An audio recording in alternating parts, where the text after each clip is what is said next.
Hello guys, welcome to पहाड़ी वाला blogs. ये ब्लॉग गाइस थोड़ा सा लेट से आ रहा है क्योंकि इससे पहले वाला जो ब्लॉग मैंने शूट करने गया था उसमें गाइस हमारे साथ बहुत ही भयंकर वाला कांड हो गया। भाई ये कांड सुनकर आपको थोड़ा सा डर भी लगेगा और थोड़ी सी हंसी भी आएगी। तो सीन कुछ ऐसा हुआ था गाइस कि मैंने सोचा था कि मैं आप सभी को अपना ये जो झारखंड है ये अच्छे तरीके से एक्सप्लोर करके आप सभी को दिखाऊं। और मैंने सबसे पहला टारगेट रखा था हमारे झारखंड का सभी वाटरफॉल्स, और उसमें से पहला वाटरफॉल था हुंड्रू फॉल। और इसके लिए हम लोग निकल चुके थे। हम दो लोग थे और एक स्कूटी था, और स्कूटी जिसके साथ मैं जा रहा था उस फ्रेंड का था, और वो फ्रेंड कबीर भाई नहीं था, कोई और था। तो हम लोग निकल चुके थे और जहां पे हम लोग जा रहे थे उसके रास्ते के बीच में थोड़ा सा जंगल वाला इलाका पड़ता है। और जैसे हम लोग उस वाले इलाके में पहुंचे तो मैं एक चीज देखा कि एक कार जो है कभी हमारे स्कूटी के आगे आता, कभी पीछे जाता, कभी आगे जाता, कभी पीछे आता। और जैसे ही हम लोग एकदम सुनसान वाले इलाके में पहुंचे जहां पे कोई भी नहीं, तो अचानक क्या होता है कि वो जो कार है वो अचानक हमारी स्कूटी को ओवरटेक करता है और अचानक हमारी स्कूटी के सामने आता है और रुक जाता है। और वहां से 3 हट्टे कट्टे जवान बंदे निकलते हैं गाइस, और अचानक उनका हमला हमारी स्कूटी के चाबी पे होता है। अब भाई ये चीज देख के तो भाई हमारा जो हार्ट बीट है वो एकदम धक धक करने लगा। और उस वक्त मैं सिर्फ उन लोगों के हाथों पे ही देख रहा था कि अब भैया कहीं से वो रामपुरी निकलेगा और हमसे बोला जाएगा कि अपना आईफोन लाओ और जितने पैसे हो वो लाओ। लेकिन ऊपर वाले का करम था कि ऐसा कुछ भी नहीं हुआ। सिर्फ हमसे बोला गया कि एक जन कार पे बैठो और एक जन मेरे साथ स्कूटी पे बैठो। स्कूटी पे बैठने वाला बंदा मैं था। मैं उनको बहुत बार बोल रहा था कि हमारा गलती क्या है, मैं कहीं पे भी नहीं बैठने वाला हूँ, आप बता दो कि आप हमारे साथ करने क्या वाले हो। तो भाई वो मेरे बातों का जवाब नहीं दे रहे थे, सिर्फ कॉल पे बात कर रहे थे कि हाँ गाड़ी मैंने पकड़ लिया है, मैं आप सभी के पास लेकर आ रहा हूँ। अब ये सुनने के बाद तो भाई मेरा दिल और भी धड़कने लगा, और मुझे और मेरे उस फ्रेंड को जबरदस्ती उसे कार में बैठा दिया गया और मुझे स्कूटी में बैठा दिया गया, और वो बंदा स्कूटी चला रहा था और उसी सुनसान इलाके पे हमें कहीं ले जाया जा रहा था। तो मैंने भाई एक दिमाग थोड़ा सा यूज किया। मैंने क्या किया कि अपना जो लैब लोकेशन है वो अपनी फ्रेंड सर्कल में मैंने सभी को शेयर कर दिया और एक मैसेज को छोड़ दिया कि भाई मैं फंस गया हूँ, प्लीज हेल्प कर दो। इस टाइम में मुझे कुछ भी समझ में नहीं आ रहा था। कॉल तो मैं कर ही नहीं सकता था क्योंकि मेरे साथ ही वो बंदा था। अगर मैं कॉल करके बोलता कि ऐसे ऐसे सिचुएशन में मैं फंस गया हूँ, मुझे कुछ लोग पकड़ लिए, तो भाई जो आगे जाके हमको कुछ करते वो उसी वक्त कर देते। तो इसलिए मैंने कुछ भी उस वक्त नहीं बोला, मैंने सिर्फ मैसेज पे सारे को सेंड कर दिया। लेकिन फिर भी मैंने हार नहीं माना। मैंने दूसरी बार पूछने की कोशिश की कि भैया आप हमें कहाँ लेकर जा रहे हो, हमने क्या किया है। तब जाकर भाई उस बंदे ने जवाब दिया है कि जिस बंदे का ये जो गाड़ी है, ये स्कूटी है, इसने भाई 6 EMI नहीं जमा किया है और हम लोग जो है वो गाड़ी टालने वाले, हमारा ये काम है, हम लोग अपना काम कर रहे हैं।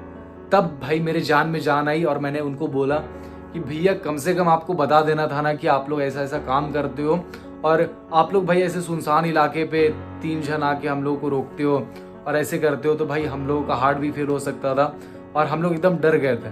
तब वो बोला कि भैया आपको डरने की ज़रूरत नहीं है, हम लोग कुछ भी नहीं करने वाले, बस गाड़ी हम लोग ले जा रहे हैं। अगर वो जब तक 6 पेमेंट नहीं भरेगा तब तक हम उनको गाड़ी नहीं देंगे। और वो गाड़ी उन्होंने रख लिया और हमें ऑटो से फिर घर आना पड़ा।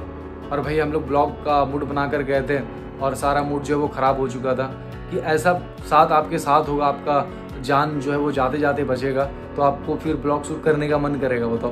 तो वही मेरे साथ भी हुआ। मैंने फिर ब्लॉग को वहीं पे क्विट कर दिया, मैंने ब्लॉग नहीं शूट किया। और उनसे मैंने पूछा जिसके साथ मैं गया था कि भाई तूने EMI क्यों नहीं भरा 6 महीने से। तो वो बोला कि भाई मैंने EMI हर मंथ भरा है, बट क्या कि मैंने कंपनी को जाकर नहीं दिया, कंपनी से एक थर्ड पार्टी बंदा आता था, वो मेरा पैसा जो है वो लेकर जाता था। तो उसने क्या किया, पैसा लिया और उसने जाकर कंपनी पे नहीं जमा किया, यानी कि जो सारा पैसा था वो थर्ड पार्टी बंदा उसका खा लिया। तो इससे एक सीख मिलती है गाइस कि अगर आप कोई भी कार या कोई भी बाइक या कोई भी फोन EMI में फाइनेंस करवाते हो तो आप डायरेक्ट कंपनी से ही जाकर उनके हाथों में पैसा दो और उनसे ही कांटेक्ट रखो। बाकी थर्ड पार्टी बंदे से आप लोग कोई भी कांटेक्ट मत रखो। तो चलो ये था स्टोरी। अभी आज की इस ब्लॉग को शुरू करते।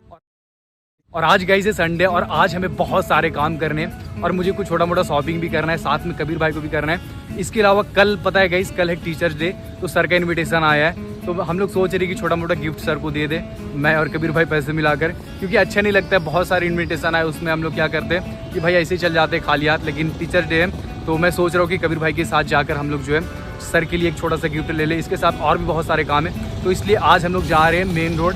बहुत सारे काम है, देखते हैं क्या क्या करते हैं आज। चलो, तो सबसे पहला काम गाइस हमारा ये रहने वाला है कि मुझे 2-3 टी शर्ट लेना है, क्योंकि मैं बहुत सारे ब्लॉग में जो है सेम टी शर्ट के साथ ब्लॉग बना ले रहा हूँ, और जितने भी मेरे पास टी शर्ट थे शर्ट थे वो सारा कुछ मैंने यूज़ कर लिया है। तो टी शर्ट और शर्ट की कमी हो गई है, तो मैं सोच रहा हूँ कि एक साथ 2 या 3 टी शर्ट ले लूँ, ताकि ब्लॉग में आपको डिफरेंट टी शर्ट देखने को मिले। अभी फिलहाल हम लोग आए एक मॉल के नीचे यहाँ पे, और कबीर भाई बोल रहे हैं कि यहाँ पे अच्छे क्वालिटी वाले टी शर्ट मिलते शर्ट मिलते, तो यहीं पे हम लोग जा रहे हैं और यहीं पे सबसे पहला काम हम लोग कर लेते हैं वो टी शर्ट वाला। चलो, सर भी यहीं से लेते हैं। मैं पूरा टेक्नोलॉजी बढ़ गया भाई, तुमको हाथ लगाने की ज़रूरत नहीं।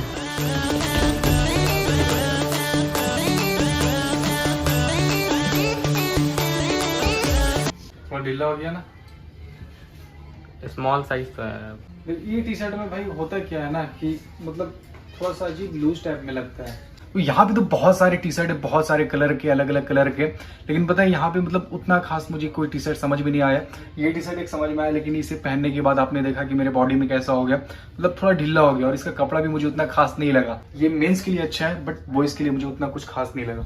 चलो जल्दी चलो गाइस, तब चलते हैं और कहीं जाके देखते हैं, हो सकता है वहाँ पे हमें मिल जाए। तो कबीर भाई गए अपनी इस लाली के लिए फुल कवर लेने के लिए वहाँ पे, और मैं यहाँ पे बैठ के वेट कर रहा हूँ। वो जैसे आते हैं गाइस, उसके बाद फिर हम लोग चलते हैं। मैं सोच रहा हूँ अब मॉल वॉल नहीं जाऊँगा, अब सोच रहा हूँ कि फुटपाथ से ही जाके जो अच्छा टी शर्ट ले लूँ, क्योंकि ब्लॉग के लिए भाई अक्सर टी शर्ट की ज़रूरत पड़ती है। तो इसलिए मैं सोच रहा हूँ कि इस बार जो है 3-4 कलेक्शन टी शर्ट ले लूँ और ढूंढ के ब्लॉग बनाऊँ एकदम उन सभी टी शर्टों पे। तो कबीर भाई ने फाइनली अपने लाली के लिए कवर ले लिया है, लेकिन पैसा मुझे देना पड़ा। कबीर भाई का फ़ोन पे काम नहीं कर रहा था। फ़ोन पे का अक्सर मैंने देखा है गाइस कि क्या होता है ना, मेन टाइम में धोखा दे देता है, जिसके कारण हम लोग फंस जाते हैं। इसलिए कभी मैं हेल्प कर देता हूँ इसका, और कभी ये मेरा हेल्प कर देते हैं। कबीर भाई यहाँ पे सेल कर रहे हैं। फाइनली गाइस मैंने 2 टी शर्ट ले लिया है। फुटपाथ में गाइस समझ में नहीं आ रहा था, दोबारा से हमें मॉल आना पड़ा, और फिर मॉल आके हमने 2 टी शर्ट लिया। जाना कबीर भाई दिल मत देखो यार। एक पिंक कलर में लिया है और एक येलो कलर में लिया है। बाकी घर जाकर मैं आप सबको अच्छे तरीके से दिखाता हूँ। चलो अब अगला काम करते हैं। चलो तो अब सर के लिए कुछ गिफ्ट देख लेते हैं। जेंट्स टी शर्ट है, उसके लिए लेना था, कुछ नहीं आया समझ में। देखो गाइस, अभी तक सिर्फ हमारा एक ही काम बना है, बाकी सारे काम बचे हुए हैं। और कबीर भाई को भाई अभी ही भूख लग गया। वो बोल रहे हैं कि यहाँ का जो डोसा है बहुत मस्त बनाया जाता है, ये हमें खिला दो। अब खिलाना पड़ेगा भाई, दोस्त बोलते तो करना ही पड़ता है। तो अब चलते हैं, फिर खाते हैं, टेस्ट करते हैं और देखते हैं यहाँ का डोसा कैसा फेमस है। कबीर भाई तो बोल रहे हैं बहुत मस्त है, पर देखते हैं कैसा रहता है। कैसे प्लेट है भैया? Food blogger. हाँ 35 रुपया एक प्लेट। 2 जगह बना दिए। फोन देख के 35 कर दिए। आईफोन देके 35 कर दिए। कबीर बोल रहा है।